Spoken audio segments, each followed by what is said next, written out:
Hello friends, welcome to my channel.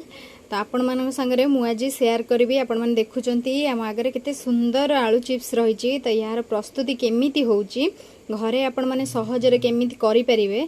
तो यही प्रस्तुति मु आपण संगे शेयर करी। जदि आपण को मो वीडियोटी भल लागिबो ताले आपण प्लीज मो वीडियो को लाइक करंतु, शेयर करंतु आ कमेंट रे जणांतु आपण मानु केमिति लागिला।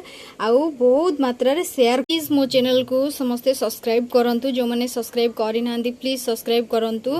चलतु एबे मु आपण मानकु देखेबी मु ये आलू चिप्स केमिति प्रस्तुत करिछि। एटा हम घरोई उपाय रे आलू चिप्स करबा। हम तो मार्केट रो बहुत किनी खाउछन, समस्त भाबंती जे हम घरे निजे करी केमिति खाइबा।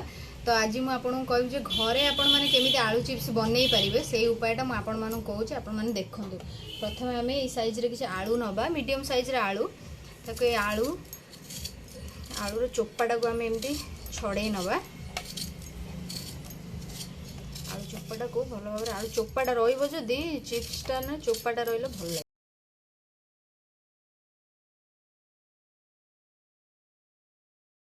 एबे आमे सब आलू छड़े सारे तापर आमे आलू छड़े सारा पर एमती गोटे जगार पानी नहीं कि आलूटा को या भितर पकईदे ना आलूटा कला पड़ज। कला पड़गले पुणी आम आलू चिप्सटा कला कला देखा। देखो मु पनिकी आलू काटुची कहीं समस्ते आलू स्लाइसर आलू काटती। तो प्राय समस्त घरे यहाँ एवेलेबल न थाए। तो से समस्ते भावुवे कि आम घर तो स्लाइसर जदि नम आलू चिप्स करूँ से पनिकी भी आपन को करके देखौची जे आलूटा को आपण माने एमिति भी आपण हाथ अनुसार आपनकर जति पतला आपण करि परिबे आपण सेही हिसाब रे एमिति पतला पतला करके काटी नेबे। देखंतु मु एमिति काटी जे आपण माने देखंतु एमिति पतला पतला हे जो आपण माने देखंतु मु आपण माने बुलेई के भी देखौची। देखंतु एमिति पतला पतला हे जिवो। देखंतु एमिति हे जिवो। तो आपण माने सब आलू को एई साइज रे ही काटी नेबे, बेसी मोटा मोटा करिवेनी। देखंतु एमिति सब आलू कटा हे गला। देखंतु आलू देखंतु एमिति आपण पतला पतला करिवे। देखंतु कि सुंदर स्लाइस हे जे आलू। आलू चिप्स पय हम एबे पानी गरम करथिले, पानी फुटिलानी। वर्तमान तादर हम लूण पकेइबा। जो आलू आम पानी रे रखी ना कला पड़ जाता से पानी रे पकई रखी। बर्तमान से जो पानी फुटुला आम से आलू को पकेइबा।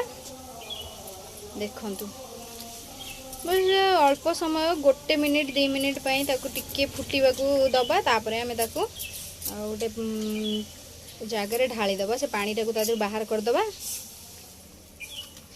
एबे गोटे जगार ढाली नहींचु। आलूटा को आप बेसी सिझेबेनी। देखंतु मु आपन देखौची तो गरम अच्छी तो मुझे देखो। देखंतु आलूटा एमती रहिबो।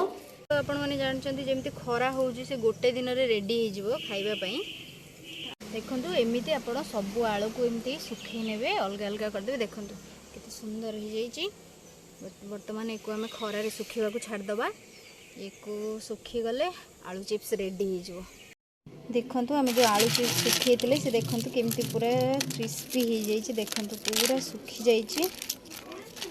वर्तमान से रेडी हो जाइए। आम ताको एबे तेल रे मु आपण मानू छांकी के देखेबी केमिति होइछि। देखंतु कड़े रे तेल पकेले, तेल गरम हो जाइए। वर्तमान से आलू को आम एथरे पकेबा। देखंतु केते सुंदर पूरा एकदम आलू चिप्स जेमती पूरा सेमती हो गलानी। देखंतु कि सुंदर तैयारी हो गला।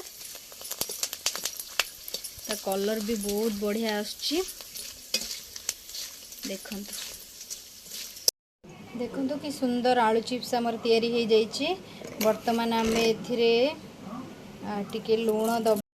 देखंतु मुझे एथिरे लंका गुंड भी पकई देली। देखंतु केते सुंदर लागुचे। आपण देखंतु केते क्रिस्पी हो जाइए।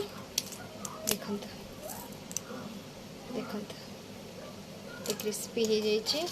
आपण माने चाहिले भी घरे एमती करके आपण भी को स्टोर करके रखी परिबे।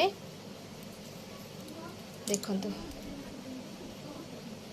देखंतु केते क्रिस्पी हो जाइए।